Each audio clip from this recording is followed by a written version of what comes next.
Hi friends, hi family, I hope you are well. We meet again for a new video on your channel Barça Spotlight. Thank you to all those who have already subscribed and to all those who subscribe to our channel. We will discuss the current situation of the club, the match that will be played this Thursday, some cases of contract extensions and players who are being tracked by the club for the winter transfer window. The latest news on Barça and Osasuna 2 days before their match.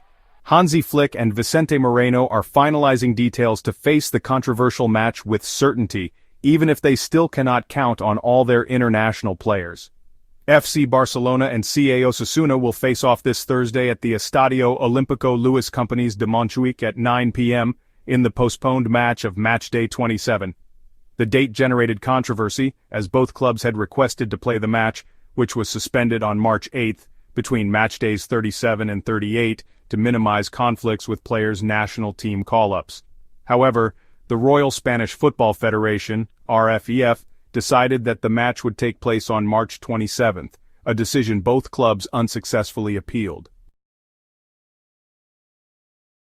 This Tuesday, FC Barcelona coach Hansi Flick had Pedri, Olmo, Lamine, Ferran, Koundé and Frenkie de Jong in training, having worked out after playing with their respective national teams in the Nations League quarter-final matches. The German coach is still awaiting the return of other players such as Lewandowski, who played on Monday, and Hector Fort, Araujo, and Raphinha, who are still scheduled to play a match on Tuesday.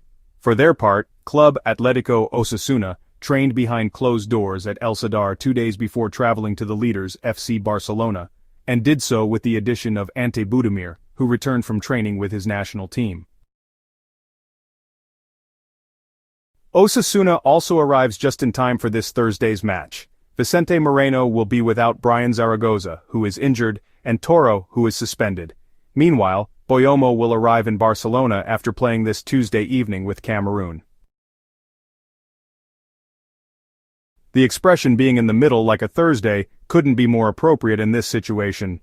FC Barcelona and Osasuna will play the postponed match this Thursday due to the death of Dr. Monaro on March 8, a date neither team was happy with.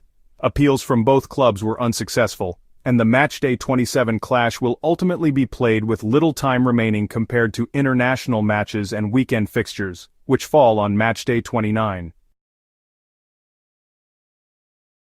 Barça will arrive with a reduced squad, but Osasuna will also travel with a squad that includes several absences. Vicente Moreno will be without Brian Zaragoza, who is injured, and Toro, who is suspended. Meanwhile, Boyomo will arrive in Barcelona after playing against Cameroon on Tuesday night. The defender's whereabouts remain a mystery. The central defender will play for Cameroon this Tuesday night against Libya at 8 p.m. Spanish time. After the match, he will travel to Paris to catch another flight to Madrid and from there, finally travel to Barcelona. Boyomo will arrive in Barcelona without passing through Navarra and without training under Vicente Moreno.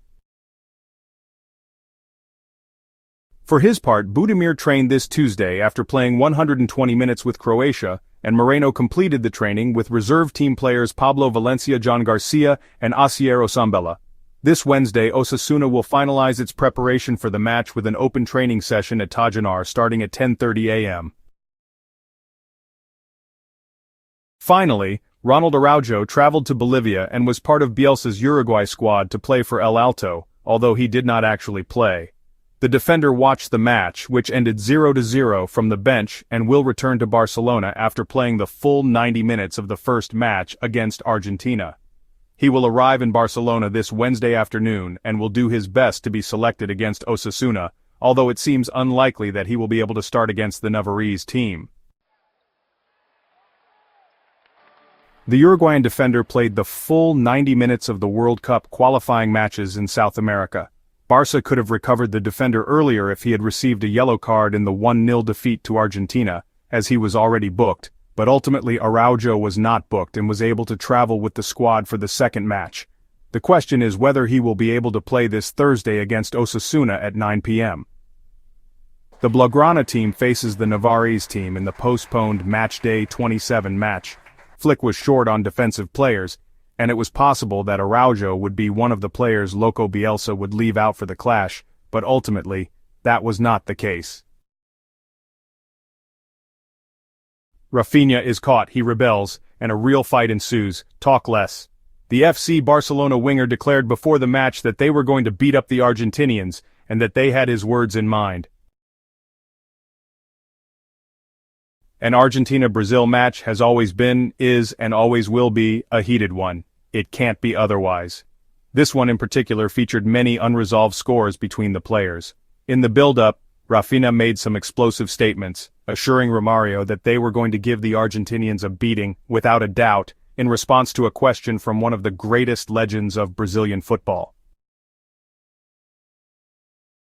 Raphinha's comments quickly went viral and sparked a reaction from the Argentinians, who also played with the entire crowd in their favor. One of those who spoke out on social media was Nico Otamendi, who made an X with swords, and the comments were filled with images recalling when, during the Argentina-Brazil match, the Benfica player elbowed the defender, making him bleed. Well, the rivalry between them was rekindled. Tagliafico surprised Raphinha in midfield in an action that was out of place, provoking a reaction from one of the best players of the moment, who immediately got up, pushed the defender, and a fight broke out in which there was everything with many different protagonists, but with Rafa at the center of everything. From De Paul and Cunha scolding each other, they know each other from Atletico and it seems they don't have good memories, to Otamendi reminding Raphinha of the words he had said before the match.